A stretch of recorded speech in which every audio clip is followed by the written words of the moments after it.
Hallelujah. Praise the Lord. Hallelujah. ദൈവത്തിന് സ്തോത്രം.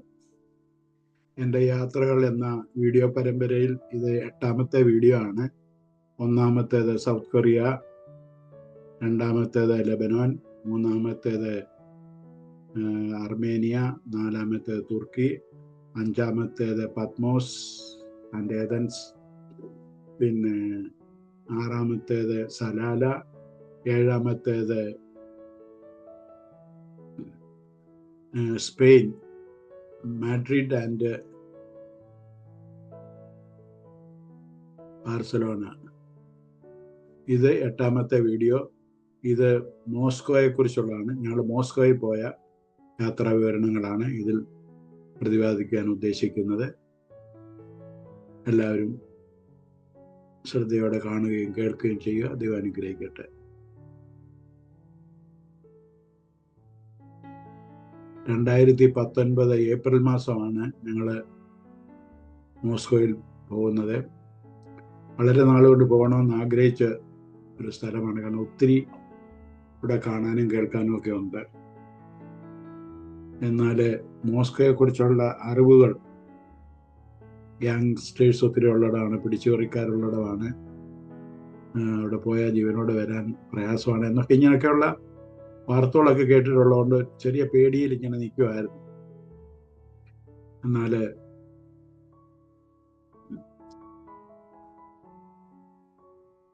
Air അറേബ്യയിൽ നിന്ന് നല്ലൊരു ഓഫർ വന്നിങ്ങനെ മോസ്കോ രണ്ട് ഇതായിരുന്നു. ഒന്നും മോസ്കോയും, രണ്ട് ഇത്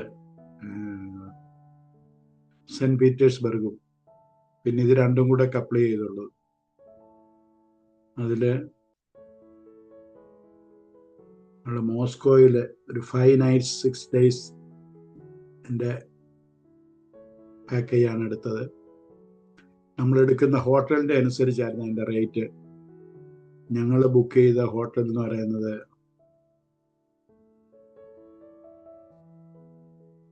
കോസ്മോസ് ഹോട്ടൽ, മോസ്കോയിലുള്ള ഒരു വലിയ വൺ ഓഫ് ദ ബിഗസ്റ്റ് ഹോട്ടലാണ്. അതിന് 25 നില ഉയരമാണ് അതിനുള്ളത്. 1777 റൂംസ് ആണ് അതിനകത്തുള്ളത്. കൂടാതെ പല ഓഡിറ്റോറിയംസ് ഉണ്ട്, പിന്നെ സൂട്ടുകളുണ്ട്. പിന്നെ അതിൻ്റെ ഗ്രൗണ്ട് ഫ്ലോറും മെസേൺ ഫ്ലോറും എല്ലാം നമ്മൾ അതിനകത്തോട്ട് കയറി ചെന്നാൽ ഒരു ഷോപ്പിംഗ് കോംപ്ലക്സ് ചെല്ലുന്ന പോലുള്ള അനേകമായ ഷോപ്പുകളുണ്ട്. നമുക്ക് പല സാധനങ്ങൾ വാങ്ങിക്കാനായിട്ട് പറ്റും. ഒരു നല്ലൊരു വലിയ ഹോട്ടലാണ്. എന്നും ബ്രേക്ക്ഫാസ്റ്റ് ഉണ്ട്, വെറൈറ്റി ഫുഡുകൾ കിട്ടുന്നുണ്ട്. നല്ലതായിരുന്നു. ആ ഹോട്ടല് നല്ല റെക്കമെൻഡബിൾ ഹോട്ടലാണ്.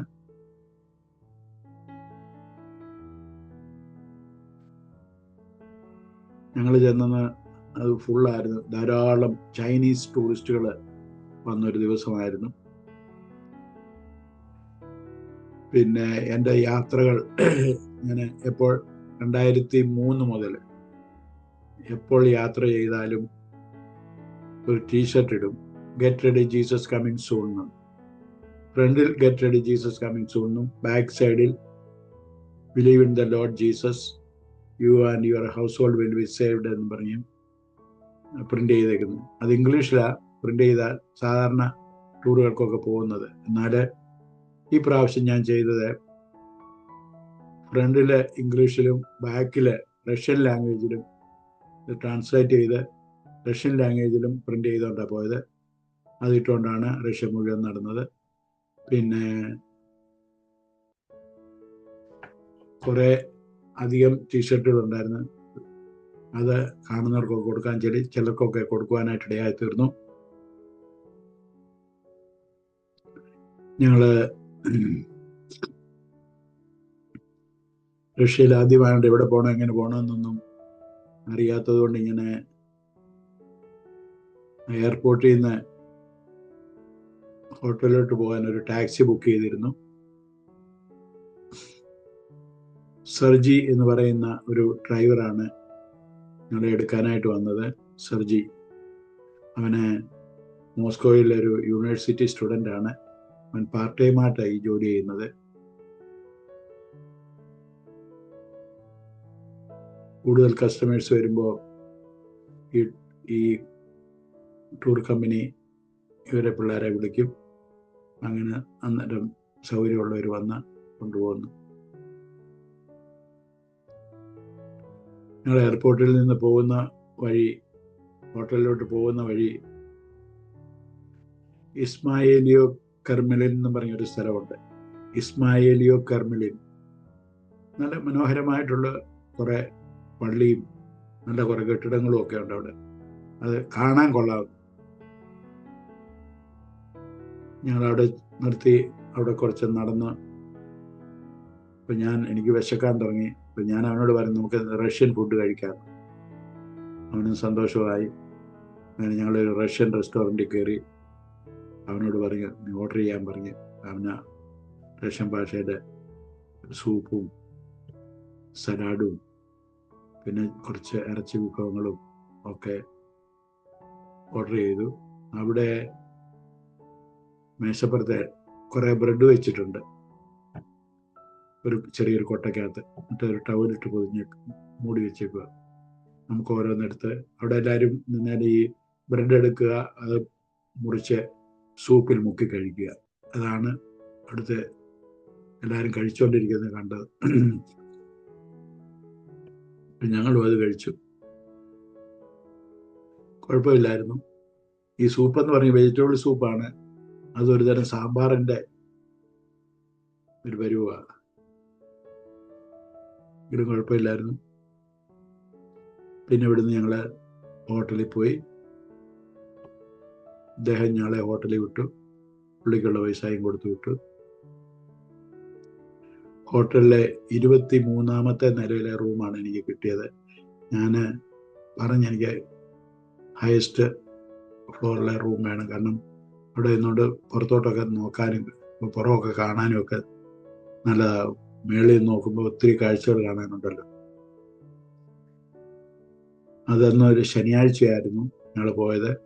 അപ്പം ഞാൻ പോകുന്നതിന് മുമ്പ്, കാരണം പിറ്റേ ദിവസം ഞായറാഴ്ചയാണല്ലോ, ഞായറാഴ്ച ഇവിടെ ആരാധനയ്ക്ക് പോകും എന്നുള്ളൊരു ചിന്ത ഉണ്ടായിട്ട് ഞാൻ പെന്തക്കോസ്റ്റ് ചർച്ചസ് ഇൻ മോസ്കോ എന്നും പറയുന്നത് സെർച്ച് ചെയ്ത് ഒരു 3-4 ചർച്ചിൻ്റെ അഡ്രസ്സുകൾ വന്നു. അവരുടെ ഇമെയിൽ എടുത്തിട്ട് ഞാൻ 3-4 ചർച്ചസിന് മെയിൽ അയച്ചു. I am so and so, I'm coming to Moscow.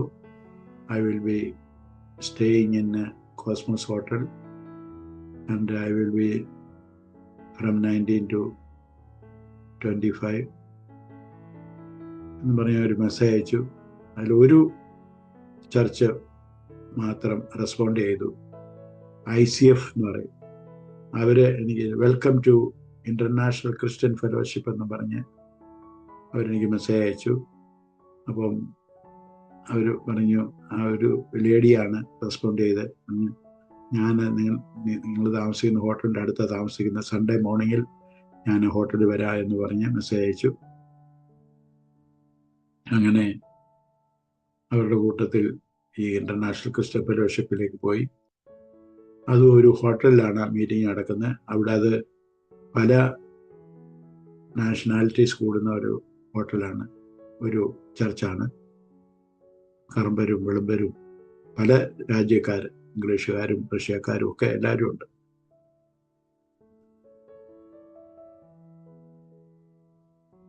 ഉച്ചവരെ അവിടെ ഇരുന്നു. അവിടുത്തെ ആരാധന കഴിഞ്ഞ് ഞങ്ങൾ റാഡിസൺ റോയൽ ക്രൂസ് എന്ന് പറഞ്ഞൊരു പ്രോഗ്രാം, മോസ്കോ റിവറിലൂടെ ഒരു ബോട്ട് യാത്രയുണ്ട്. അതിനുവേണ്ടി പോയി. കാരണം അത് തണുപ്പായി കഴിഞ്ഞാൽ, എന്നുവെച്ചാൽ ഈ വെള്ളമൊക്കെ ഐസായി കഴിഞ്ഞാൽ ബോട്ട് യാത്ര കാണത്തില്ല. ഇത് കുറച്ചുനാൾ അടച്ചിട്ടേക്കുമായിരുന്നു, ഇപ്പോഴാണ് തുറന്നത്. ഏതായാലും അത് നല്ലൊരു അനുഭവമാണ്. റഷ്യയുടെ ഒത്തിരി സ്ഥലങ്ങൾ കാണാൻ, ഒത്തിരി പാലങ്ങൾ ക്രോസ് ചെയ്യാൻ, ഒത്തിരി ബിൽഡിങ്സ് കാണാനൊക്കെ ഇടയായി. അതൊരു നല്ലൊരു അനുഭവമായിരുന്നു. മോസ്കോയിൽ പോയ സമയം കളയാൻ ഇഷ്ടംപോലെ സ്ഥലങ്ങളുണ്ട്, ഒത്തിരി ഇതുണ്ട്. അങ്ങനെ ആ 2-ാം ദിവസം അങ്ങനെ കഴിഞ്ഞ് ഞങ്ങളെ ഹോട്ടലിൽ പോയി. അപ്പോൾ ചെന്നപ്പോഴവിടെ ഗ്രൗണ്ട് ഫ്ലോറിൽ ഉള്ള ഒരു ഷോപ്പിൻ്റെ ഫ്രണ്ടിൽ റഷ്യൻ ടൂർസ് എന്ന് പറഞ്ഞ് ഒരു ടൂർ കമ്പനിയുടെ ബോർഡ് കണ്ടു. ഞാൻ അവരോട് ചോദിച്ചു റഷ്യയുടെ ഇൻറ്റീരിയർ സൈഡിലോട്ട് പോകും.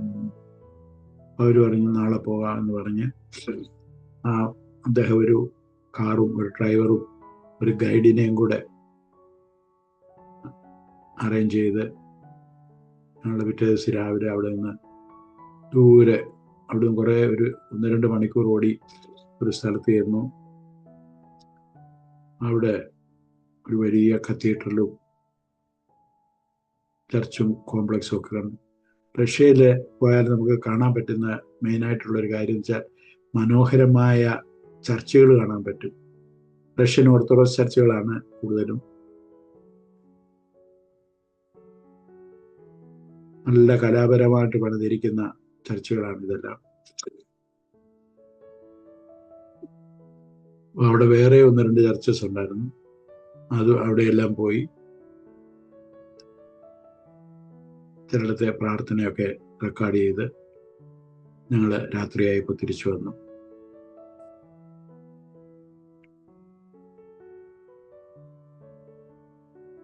പിന്നെ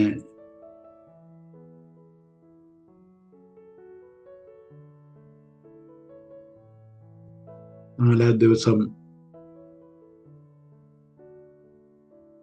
ഈ റെഡ് സ്ക്വയറിലെ ഉള്ള യാത്രയായിരുന്നു.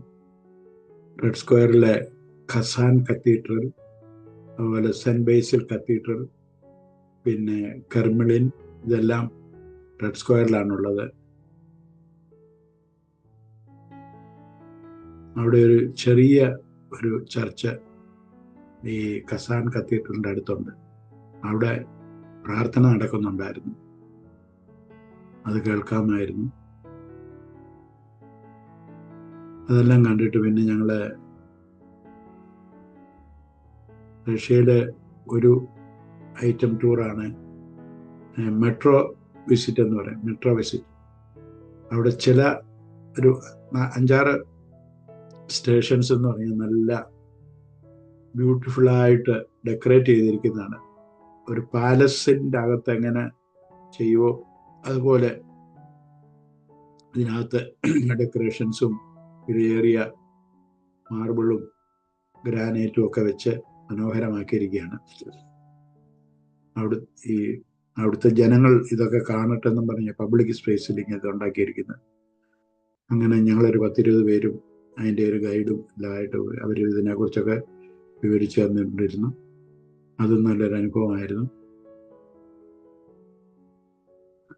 പിന്നെ 4-ാം ദിവസം റഷ്യയുടെ അകത്ത് തന്നെയുള്ള മറ്റു ചില സ്ഥലങ്ങളൊക്കെ കയറി കണ്ടു.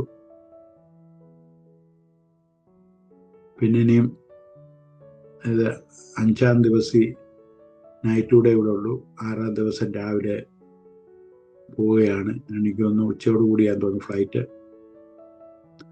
അപ്പോൾ ചിന്തിച്ചു സെൻറ്റ് പീറ്റേഴ്സ്ബർഗ് കൂടെ ഒന്ന് കാണാമെന്ന് ചൊല്ലി അപ്പോൾ ഈ 4-ാം ദിവസം ഞങ്ങൾ 5-ാം ദിവസം സെൻറ്റ് പീറ്റേഴ്സ്ബർഗിലേക്ക് പോകാനായിട്ട് ഉള്ള ടിക്കറ്റ് ഓൺലൈനിൽ എടുത്തു. അവിടെ സ്പീഡ് സാസ്പാൻ എന്ന് പറയുന്ന ഒരു ഹൈ സ്പീഡ് ട്രെയിനുണ്ട് മോസ്കോ ടു സെൻറ്റ് പീറ്റേഴ്സ്ബർഗ്. അത് 250 km/h സഞ്ചരിക്കുന്ന ട്രെയിനാണ്. അതിൽ കയറി ഞങ്ങൾ സെൻറ്റ് പീറ്റേഴ്സ്ബർഗിലേക്ക് പോയി. അവിടെയും ഓൺലൈനിൽ കൂടെ ഒരു ടാക്സി അറേഞ്ച് ചെയ്തു. കാരണം എവിടെ പോകണം എങ്ങനെ പോകണം നമുക്കറിയത്തില്ല. അവരങ്ങനെ വന്നു. അതും ഒരു ലേഡിയായിരുന്നു. വന്ന് എൻ്റെ പേരിങ്ങനെ എഴുതി ജെയിംസ് ഈപ്പ് എന്ന് പറഞ്ഞ് പിടിച്ചുകൊണ്ടിരുന്നു. ഞാൻ അവരെ കണ്ടുപിടിച്ചു. അവർക്കൊരു കാറുണ്ട്. അതിലാണ് ഞങ്ങളെ സെൻറ്റ് പീറ്റേഴ്സ്ബർഗിലെ കൊണ്ട് അവിടുത്തെ സമ്മർ പാലസ്, പിന്നെ 1-2 വലിയ ചർച്ചുകൾ അതെല്ലാം കൊണ്ട് കാണിച്ചു. എന്നാൽ ഞാൻ തിരിച്ചു പോകാനായിട്ടുള്ള ടിക്കറ്റും എടുത്തുകൊണ്ടായിരുന്നു. റിട്ടേൺ ടിക്കറ്റ് ആയിരുന്നു ട്രെയിനിൻ്റെ എടുത്തത്. അപ്പോൾ എനിക്ക് തോന്നുന്നു 3:30-ക്കോ 4-നോ കണ്ടാ തിരിച്ചു പോകുന്നത്. അപ്പോൾ അവരോട് അങ്ങനെ പറഞ്ഞ് അതനുസരിച്ചുള്ള ടൂറാണ് ഞങ്ങൾ പ്രോഗ്രാം ചെയ്തത്. ഏതായാലും സമയത്ത് തന്നെ കൊണ്ടുവന്ന് ഈ റെയിൽവേ സ്റ്റേഷനിൽ വിട്ടു. ഞങ്ങൾക്ക് ട്രെയിൻ കിട്ടി. ഞങ്ങൾ മോസ്കോയ്ക്ക് പോയി. മോസ്കോയിൽ ചെല്ലുന്ന രാത്രി 9 മണിക്ക് എങ്ങണ്ട. ഞാൻ നമ്മളെ എയർപോർട്ടിൽ നിന്ന് കൊണ്ട് സെർഗിയെ വിളിച്ചു. ഞങ്ങളിതുപോലെ ട്രെയിനിന് വരികയാണ്, അതുകൊണ്ട് ഞങ്ങളെ എടുത്ത് ഹോട്ടലിൽ കൊണ്ടുപോകാമോ എന്ന് ചോദിച്ചു. വരാമെന്ന് പറഞ്ഞു. അപ്പോൾ അവൻ പറഞ്ഞു ഇന്ന സ്റ്റേഷനിൽ ഇറങ്ങുമെന്ന് പറഞ്ഞു. അപ്പം അവൻ പറഞ്ഞ സ്റ്റേഷനിൽ ഇറങ്ങി. ഞങ്ങൾ റെയിൽവേ സ്റ്റേഷനിൽ ഇറങ്ങിയപ്പോൾ അവന് അവിടെ ഉണ്ട്. ഏതായാലും അങ്ങനെ അവൻ ഞങ്ങളെ കൊണ്ടുവന്ന് ഹോട്ടലിൽ കൊണ്ടുവിട്ടു. പിറ്റേ ദിവസം ഞങ്ങൾ ഷാർജയ്ക്ക് പോരുകയാണ്.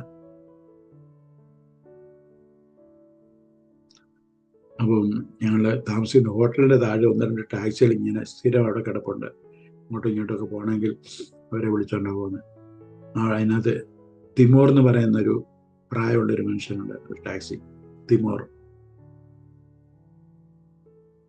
പുള്ളിയോട് പറഞ്ഞതുപോലെ എയർപോർട്ടിൽ കൊണ്ടുവിടുന്നു. പുള്ളിയാണ് എയർപോർട്ടിൽ കൊണ്ടുവിടുന്നത്. എൻ്റെ ഒരു 5-10 ടീഷർട്ട് അധികം ഉണ്ടായിരുന്നു, അത് അവൻ്റെ കൊടുത്തു. പിന്നെ ഈ സെർജിക്കും കുറച്ച് ടീഷർട്ട് കൊടുത്തു.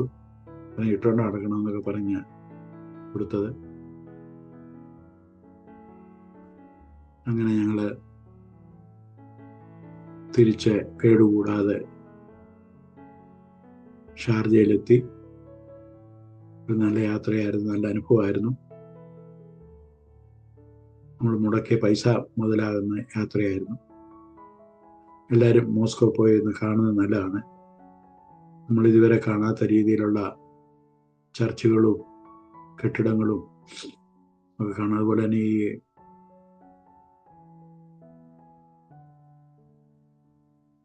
റാഡിസൺ ക്രൂസ് നല്ലൊരു അനുഭവമാണ്. അതിനകത്ത് ഭക്ഷണമൊക്കെ കിട്ടും, വേണ്ടവർക്ക് വാങ്ങി കഴിക്കാം.